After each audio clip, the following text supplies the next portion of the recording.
With the today's lecture with the two stories about flying. So we are going to summarize this chapter with the notes and let's get started without wasting any time. This is a story about two different kinds of flying.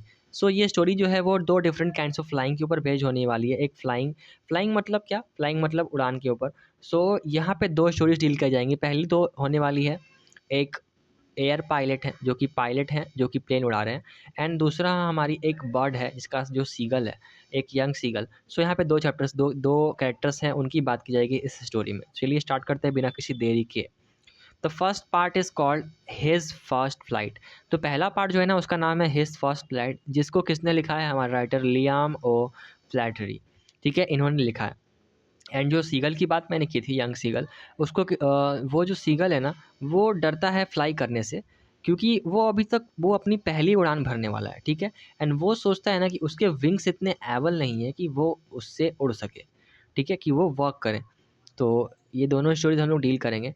तो चलिए बताता हूँ आपको seagull के बारे में। देखिए, जो सीगल है ना वो डरता है कि उसके विंग्स जो है वो वर्क नहीं करेंगे अगर वो उड़ने की कोशिश करेगा। उसके ब्रदर सिस्टर्स भी हैं इवन, तो वो तो आराम से उड़ पाते हैं, even though their wings were smaller than his.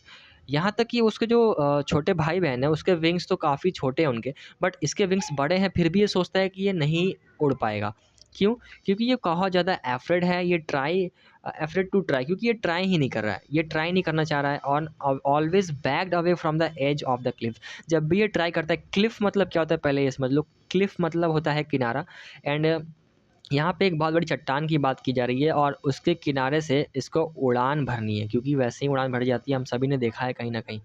तो यहाँ पे उसी क्लिफ की बात की जा रही है। So because he were too afraid, जो सीगल है, यंग सीगल, वो काफ़ी ज़्यादा एफ्रेड है, एंड वो कभी भी ट्राई नहीं करता। जब भी ट्राई करता है, back away from the edge of the cliff, and his parents were very angry and said that if he didn't fly he would have to stay hungry and on the cliff. तो उसके parents जो हैं उन्होंने काफ़ी try किया, but उतनी try करने के बाद भी वो उड़ नहीं पा रहा है। इवन दो उसके छोटे भाई बहन हैं वो उड़ पा रहे हैं।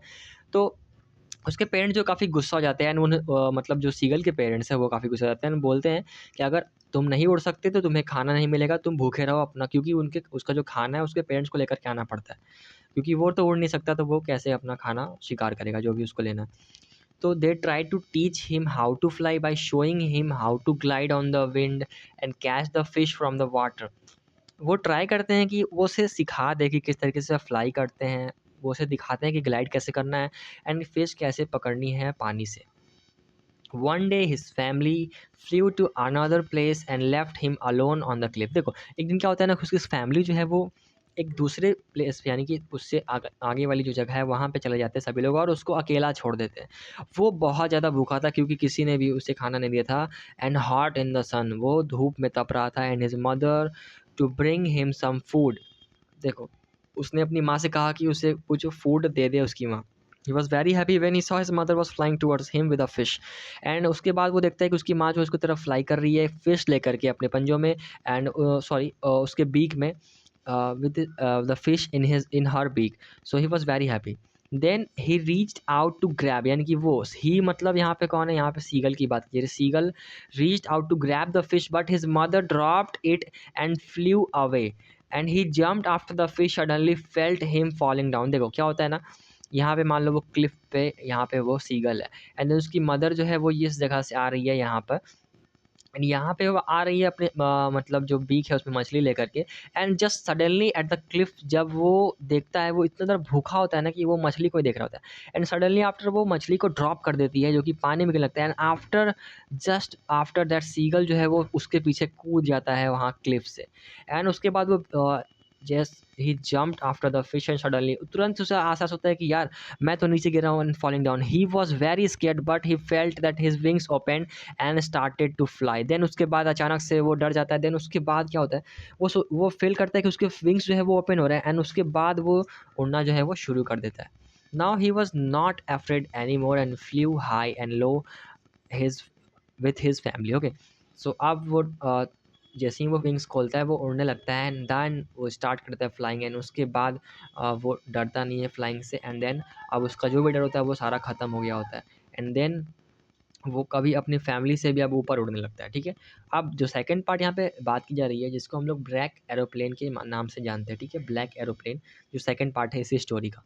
टू स्टोरीज अबाउट फ्लाइंग में। नाउ ये स्टोरी जो है ये किसने लिखी है? तो ये लिखी है हमारी फ्रेडरिक फॉर्सेथ ने, and it is about a pilot who wanted to go home to the England. Okay, यहाँ पे एक पायलट की बात की जा रही है जो इंग्लैंड जाना चाहता है एंड वहाँ जा कर के ना ब्रेकफास्ट करना चाहता है अपनी फैमिली के साथ। ठीक है, वो इंग्लैंड जाना चाहता है।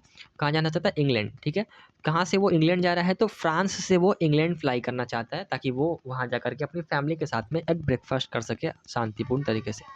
ठीक है, when he was flying he saw that some dark clouds that looked like black hills। जब वो फ्लाई करना जा रहा होता है तो वो देखता है कि कुछ डार्क क्लाउड्स जो कि हिल्स की तरह यानी कि माउंटेन्स की तरह दिख रहे होते हैं। फिर भी वो डिसाइड करता है कि हम फ्लाई तो करेंगे, इनके बीच से ही फ्लाई करेंगे। But then something become everything become black and he could not see anything. Okay, उसके बाद क्या होता है, जैसे ही वो उस जो क्लाउड्स थे जो कि माउंटेन्स के जैसे दिख रहे थे, हिल्स की तरह दिख रही थी, वो उसमें घुस जाता है। देन उसके बाद क्या होता है कि सभी चीज़ें काली पड़ जाती है, जो भी उसके अगल बगल उसे कुछ दिखाई नहीं देता। He could not see anything outside the plane. Plane के बाहर उसे कुछ नहीं दिख रहा होता है। And he also lost control of his plane and could not talk to anyone on the radio. उसके बाद वो अपने प्लेन का कंट्रोल भी खो बैठता है एंड रेडियो से किसी से भी बात नहीं हो पाती किसी से भी। उसका जो फ्यूल है वो भी लो रनिंग में था, यानी कि जो फ्यूल है वो भी कम हो रहा था। Suddenly he saw another plane without any lights flying next to him. उसके बाद क्या होता है, अचानक से ही वो देखता है कि एक और प्लेन जो है वो उसके बगल में ही उड़ रहा है, और जो पायलट है ना वो वेव करता है उसकी तरफ में एंड हाथ हिलाता है एंड उसको फॉलो बोलता है, फॉलो करने के लिए इशारे यानी कि लैंग्वेज में, यानी कि किसमें? साइन लैंग्वेज में। ठीक है, देन वो क्या करता है, जो पायलट है हमारे ब्लैक प्लेन का, जो यहाँ पे बात की जा रही है ब्लैक एरोप्लेन का, उसका जो पायलट है वो उसको फॉलो करता है। Then he followed the another plane because he had no other choice and hoped that the other pilot would help him. Okay, उसके पास कोई ऑप्शन नहीं था, इसीलिए वो उसे ही फॉलो करता है एंड वो होप करता है कि अदर जो पायलट है जो उसे इशारा दिखा रहा है, जो रास्ता दिखा रहा है, वो उसकी मदद करेगा। The other pilot led him out of the dark clouds and showed him where to land safely। उसके बाद जो दूसरा पायलट था वो उसे जो है वो उसे रास्ता दिखाता है कि कहाँ पे लैंड करना है सेफली। उसके बाद जो हमारा ब्लैक एरोप्लेन का जो पायलट है वो वहाँ पे लैंड कर जाता है, जिसको फ्रांस से कहाँ जाना था? इंग्लैंड जाना था। एंड वो अदर पायलट को ना थैंक करना चाहता था क्योंकि उसने उसकी जान बचाई थी। But when he asked the women, कौन सी वुमेन? तो जो वहाँ पे टावर में थी, कंट्रोल टावर में, उससे वो पूछता है कि वो जो पायलट मेरे साथ उड़ रहे थे वो कहाँ पे हैं? जो कि एयरपोर्ट में वर्क करती थी। तो उन्होंने कहा कि sir there were no planes in the sky except this plane. यानी कि आज तो कोई प्लेन उड़ ही नहीं रहा ऊपर एक्सेप्ट आपके प्लेन को छोड़ के। तो इस स्टोरी में हम लर्न किए कि we need courage and try to overcome fear. How?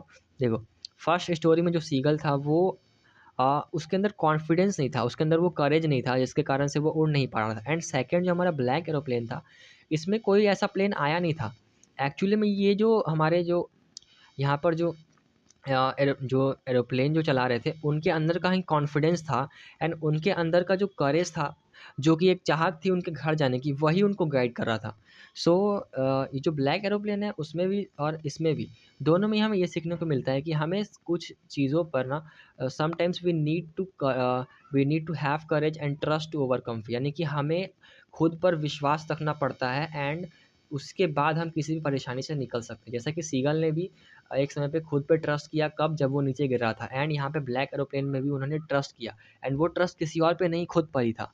ठीक है, सो both stories are here completed and I hope you will like the video, and after that we will be coming with the next chapter, so then take care.